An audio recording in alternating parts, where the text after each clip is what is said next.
Hello, my name is Caroline Brock, and I am interviewing Jesus today.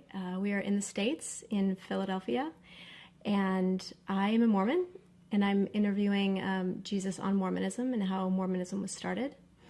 I am currently a Mormon right now. I was married in the temple. I went to BYU. I teach classes at the university on the Old and New Testament, and I am still married, and my husband holds a high church calling, as does my father and my father-in-law. And I do respect the things that they've learned through their church callings, and they've really blessed my life. And today I'm going to be interviewing Jesus so that we can learn some more about what he thinks about our religion and how it was started. Yeah. Welcome, Carolyn. Hi. Joseph Smith, who's the founder of Mormonism, when he was in Nauvoo, he said that one of the grand fundamental principles of Mormonism was to receive truth, wherever it comes from, to receive truth. Within our religion, we feel like we have a pretty good handle on how to receive truth, and we feel like we know how to discern truth. How do you discern truth in your life? Well, can I just rewind a little, Carolyn? Yes. Firstly, if you could say that almost every religion on the planet feels the same way about truth. So they feel that they have discovered the truth through a certain process that they believe is the process that you learn or discover truth. And so every religion on the planet that's ever been constructed by man has all had this underlying goal, in its pure form, to discover more truth. So that's not unique to the Mormon religion or any other religion on the planet, really. The problem is a lot of the times that truth starts to come through not through a process with God, but rather through a process of discovering it themselves. So what they do is they come up with some ideas or concepts, which they really, in many cases, seem to pull out of thin air. And then, because the concept has a degree of logic in it, but more importantly, has a large intellectual and emotional appeal to a certain audience, that audience then begins to believe that that particular thing is truth. So that's a very, very different process than the process that I feel we need to engage. What we need to engage is somehow connecting to the creator of all truth, the source of all truth, and then through the process of connecting with the source of all truth, that we all individually can receive truth from that source. That means then that we don't need a mediator to receive truth. We don't need some person who is a channel or a mediator talking to God and then reflecting that communication to the rest of mankind, because the reality is that all of mankind, whether we're in the spirit world or on earth, have the ability to connect to God directly. And once we can connect to God directly, then we don't need to be told what truth is anymore from any other person, because we'll learn it very rapidly through that connection with God. So what I started 2,000 years ago was teaching people how to begin and grow a connection with God, rather than teach them other truths. I was focusing firstly on how to receive truth through that connection with God. And I feel that's a very important difference. Many people feel that what I'm telling them is truth or error, depending on their perspective.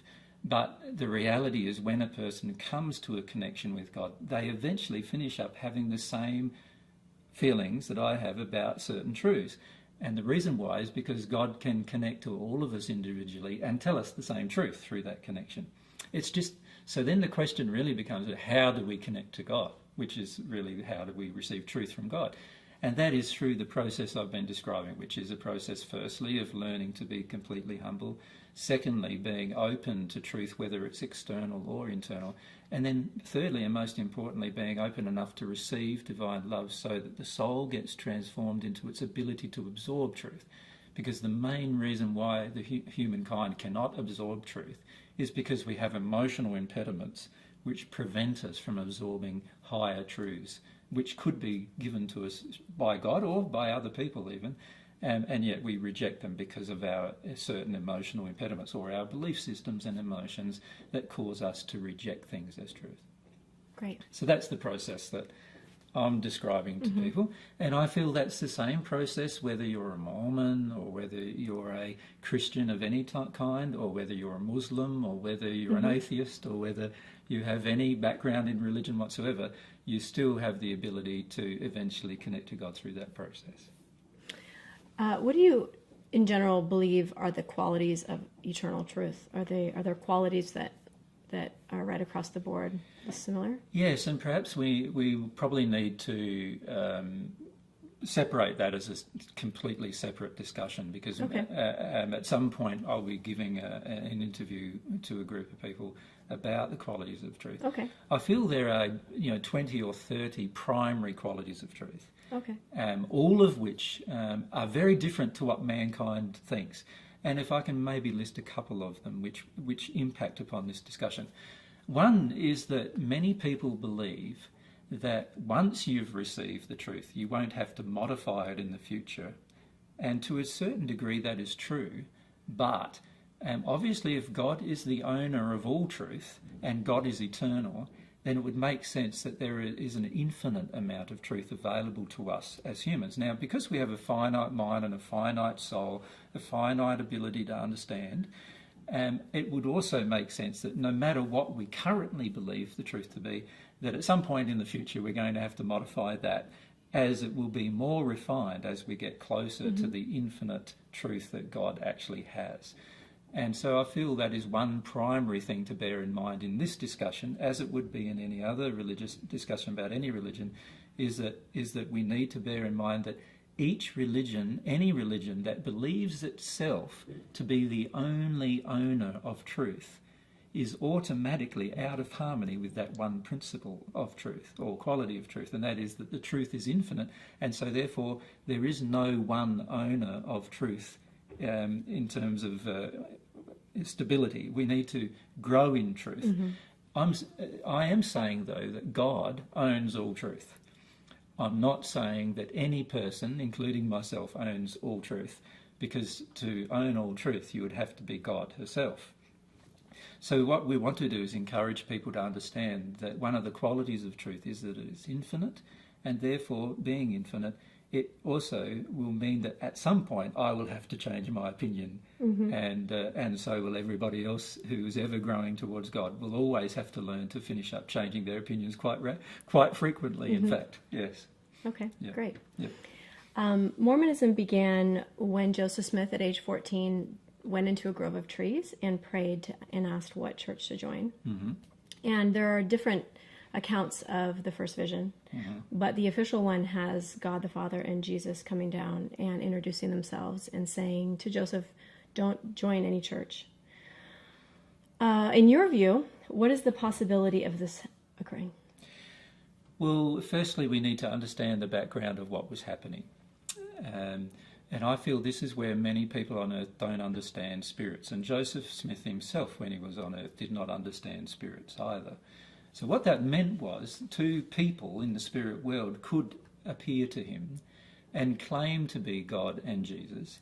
And he, because of his undefined viewpoint of what spirits are and what they're possible to do and what their potential power is and so forth, he would then potentially misinterpret the information as being from a source that's not God or Jesus, but from some alternative source.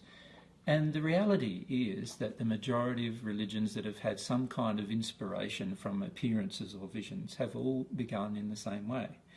In other words, they've all begun with spirits in the spirit world who want to teach a certain group of principles or laws to a group on earth, and they feel that their particular principles that they've learnt in the spirit world are now more the truth than any other.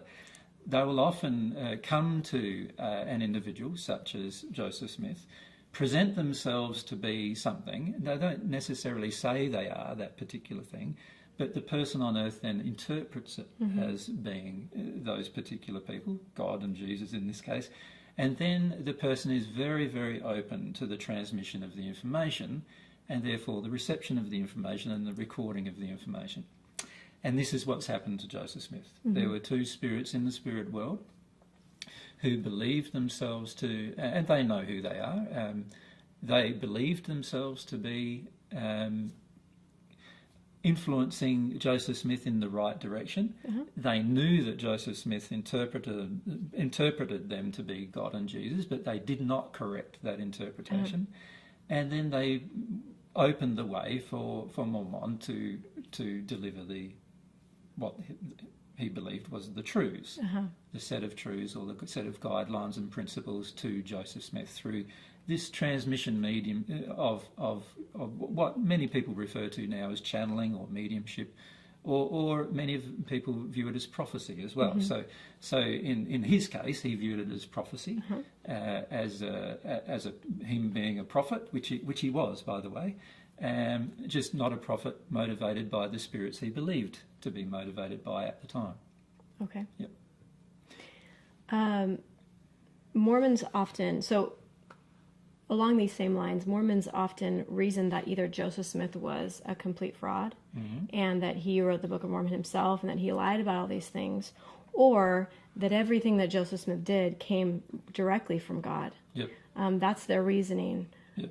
It's kind of an all or nothing. So what you're saying through this is that there's another way that this could have happened based upon a greater knowledge of how the spirit world works. And in fact, those particular spirits involved who began the Mormon religion, who began it in the spirit world, not on earth, they know the process that was involved with Joseph Smith, and Joseph Smith himself now knows the process that was involved.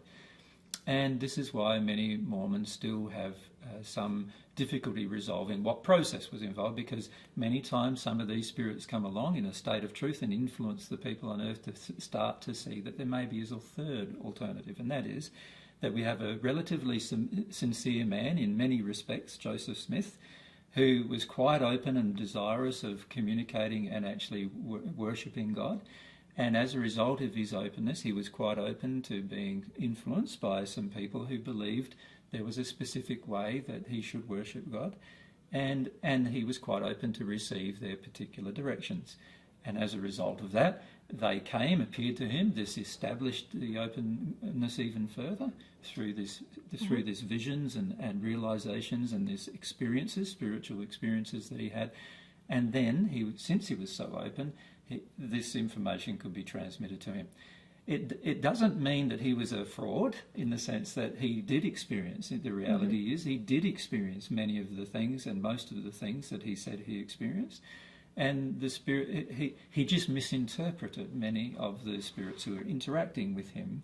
And he now, since he has passed, knows the truth about which spirits it was that were interacting with him at the time and what their underlying goals and motivations were.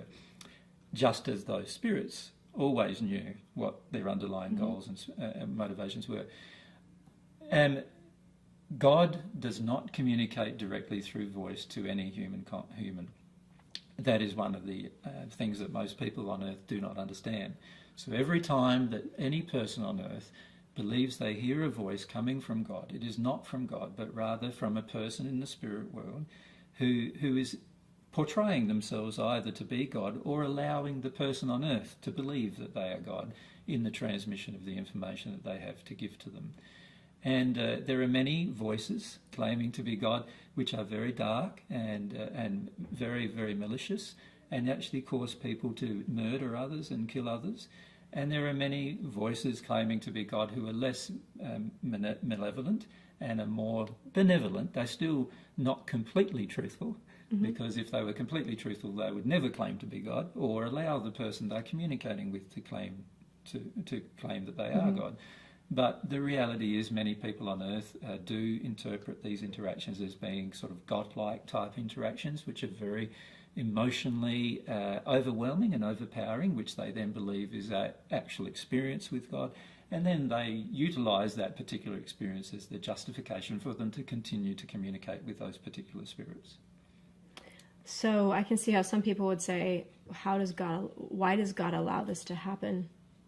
Is it because he started this, how you were saying in another video that I think it was 160,000 years ago, that that God allowed spirit interaction with the earth? Yes, it was very many hundreds of thousands of years ago that God allowed spirit interaction with the earth. And it happened soon after Ammon and man, the first human couple, went through the degradation of their moral condition. And as a result of that, spirits passed into the spirit world, people passed into the spirit world, and then begun this process of open communication. Now, God allows communication between anyone. So this is the thing we understand. Many times when people say, why does God allow spirit communication? Well, God doesn't see a spirit as a person different to any other person on earth who can communicate via their voice. So for that reason, God allows communication between any person, any human that has ever lived and ever will live, will actually be able to communicate whenever they arrive on earth and start this process of incarnation on earth. They will actually be able to communicate with anyone. Whether that person is malevolent or benevolent, the person they're communicating with, will depend entirely on the feelings and emotions and the different belief systems in the person themselves. Okay. So that is completely determined, not by God, but rather by the person's own condition. And we can see this happening on earth. So, for example, if you and I decided we wanted to go along to a place where we could drink a lot of alcohol and get drunk together, then you can see I would attract a person, if I was wanting to do that, who was willing to do that with me.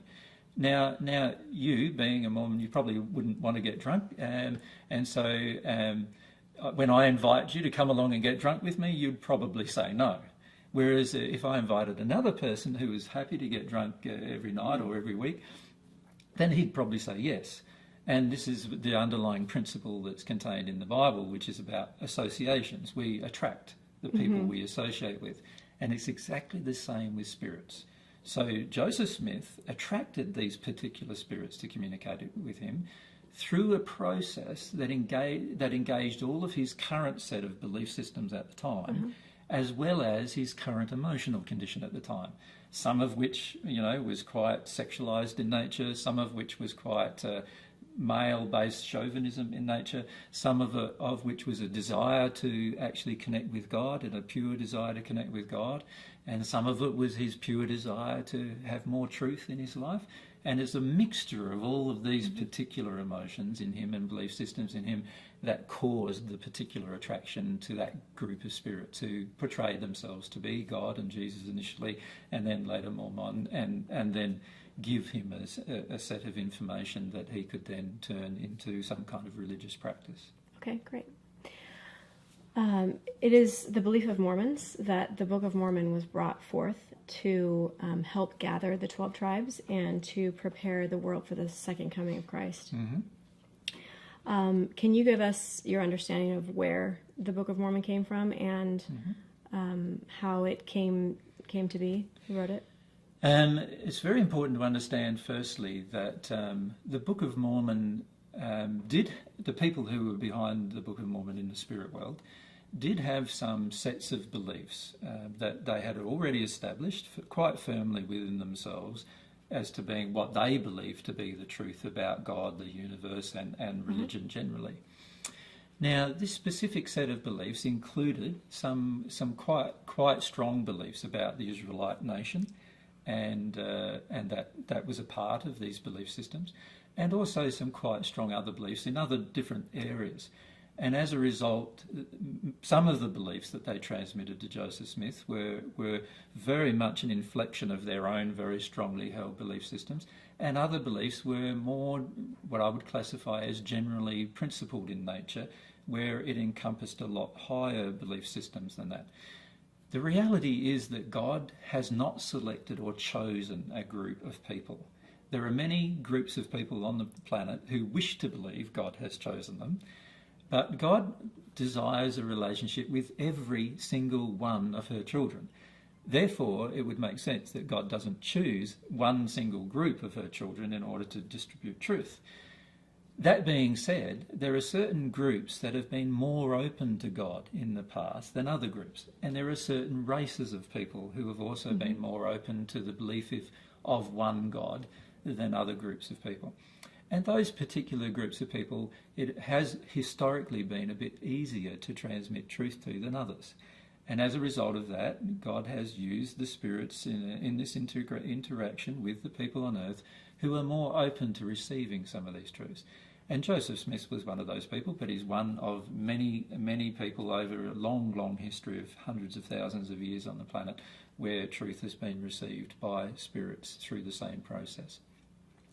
So we need to then go and say, well, okay, many of the so-called belief systems of the Mormon religion must be then the actual opinions of the spirits involved and do not necessarily represent God's opinions. Mm-hmm. And in fact, if we see ourselves all as equal, which I feel is the underlying truth that we need to understand with regard to all of God's feelings about all of her children, from God's perspective, we are all equal. We are all equally able to receive her love.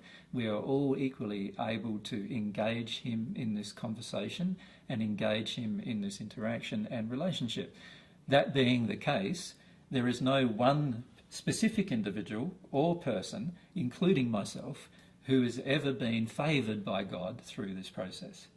However, the persons themselves have demonstrated certain desires and passions, and some people on earth have certainly demonstrated a much stronger desire and passion to connect to God than other people. Mm-hmm. And historically, I have been one of those people who have demonstrated a very, very strong desire to connect with God, and therefore learnt how to connect with God, and I could share that with others.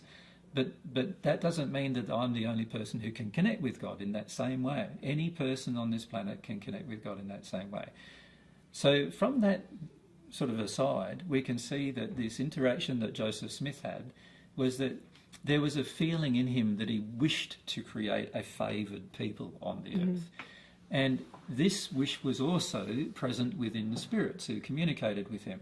And then they used the analogies which he had previously read about in Bible scripture regarding the 12 tribes of Israel, and this was certainly based upon some of his interpretation, his personal interpretation of the book of Revelation.